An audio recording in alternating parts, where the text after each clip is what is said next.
Hi friends, നമ്മൾ എങ്ങനെയാണ് നമ്മുടെ ഫോണിലെ ബാറ്ററി ഒപ്റ്റിമൈസേഷൻ ചെയ്യുക എന്നുള്ളതാണ് നമ്മൾ ഈ വീഡിയോയിലൂടെ നോക്കുന്നത്.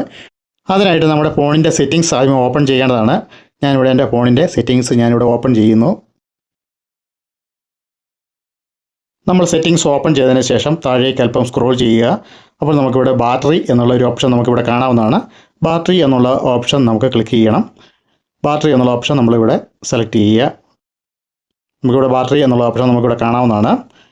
അത് ക്ലിക്ക് ചെയ്തതിന് ശേഷം നമ്മൾ ആ ഒരു വിൻഡോ നമ്മൾ ഓപ്പൺ ചെയ്യേണ്ടതാണ്. ഞാനിവിടെ ബാറ്ററി എന്നുള്ള ഓപ്ഷൻ ഇവിടെ ക്ലിക്ക് ചെയ്യുന്നു. അപ്പോൾ നമ്മൾ അടുത്തൊരു വിൻഡോയിലേക്ക് പോകുന്നതാണ്. ഈ ഒരു വിൻഡോയിൽ ഏറ്റവും മുകളിലായിട്ട് നമ്മൾ ഒപ്റ്റിമൈസ് ചെയ്യേണ്ട ആപ്പുകളുടെ ലിസ്റ്റ് നമുക്കിവിടെ പറഞ്ഞിട്ടുണ്ട്. ഇവിടെ 2 റെക്കമെൻഡഡ് ഒപ്റ്റിമൈസേഷൻ എന്നുള്ളതാണ് നമ്മൾക്കിവിടെ കൊടുത്തിരിക്കുന്നത്. നമുക്കിവിടെ കാണാവുന്നതാണ് 2 റെക്കമെൻഡഡ് ഒപ്റ്റിമൈസേഷൻ. 2 ആപ്പുകളാണ് ഇവിടെ ഒപ്റ്റിമൈസേഷനായിട്ട് വന്നിരിക്കുന്നത്. നമ്മൾ അതൊന്ന് ക്ലിക്ക് ചെയ്യുക. അപ്പോൾ ഈ ഇങ്ങനൊരു വിൻഡോയിലേക്ക് വരുന്നതാണ്. ഇവിടെ കാണിച്ചിരിക്കുന്ന ഈ ആപ്പുകളാണ് നമ്മുടെ ഫോണിൽ ഏറ്റവും അധികം ബാറ്ററി ചാർജ് ഉപയോഗിക്കുന്നത്. അപ്പോൾ ഈ ആപ്പുകളെയാണ് നമ്മൾ ഒപ്റ്റിമൈസ് ചെയ്യേണ്ടത്.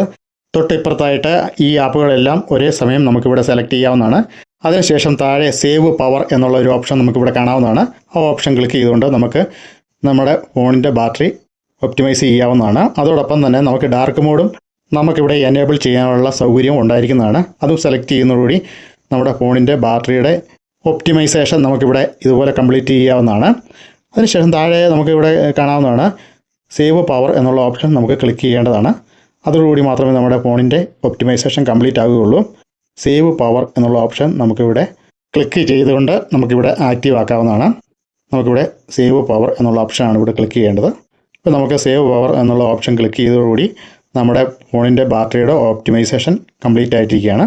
അപ്പം നമ്മുടെ ഫോണിൽ ഏറ്റവും അധികം ചാർജ് ഉപയോഗിക്കുന്ന ആപ്പുകളെല്ലാം ഒപ്റ്റിമൈസ് ആയി കഴിഞ്ഞു. അതോടൊപ്പം തന്നെ നമുക്കിവിടെ പവർ സേവിങ് മോഡ് എന്നുള്ള ഓപ്ഷൻ നമുക്കിവിടെ കാണാവുന്നതാണ്. നമുക്ക് വേണമെങ്കിൽ ആ ഒരു ഓപ്ഷൻ കൂടെ ആക്ടിവേറ്റ് ആക്കിക്കൊണ്ട് നമ്മുടെ ഫോണിൻ്റെ ബാറ്ററിയുടെ പെർഫോമൻസ് നമുക്ക് വർദ്ധിപ്പിക്കാവുന്നതാണ്. അപ്പോൾ നമുക്ക് ആ ഒരു ഓപ്ഷൻ ക്ലിക്ക് ചെയ്യുന്നതോടെ ഇങ്ങനെ ഒരു വിൻഡോയിലേക്ക് വരുന്നതാണ്. ഇവിടെ നമുക്ക് 3 ഓപ്ഷനുകളാണ് ലഭിക്കുന്നത്. ഈ ഓപ്ഷനുകൾ നമ്മൾ ആക്റ്റീവ് ആക്കുകയാണെങ്കിൽ നമ്മുടെ ഫോണിൻ്റെ ബാറ്ററിയുടെ ലൈഫ് വർദ്ധിക്കുകയും ഫോണിൻ്റെ ദീർഘായുസ്സിനും അത് വളരെയധികം ഉപകാരപ്പെടും. അപ്പോൾ ഈ വീഡിയോ ഞാനിവിടെ വൈൻഡപ്പ് ചെയ്യുകയാണ്. ഈ വീഡിയോ നിങ്ങൾക്ക് ഉപകാരപ്രദമായാൽ ഈ ചാനൽ ഒന്ന് സബ്സ്ക്രൈബ് ചെയ്യുക, ബെൽ ബട്ടൺ ഒന്ന് ഓൺ ആക്കിയിടുക.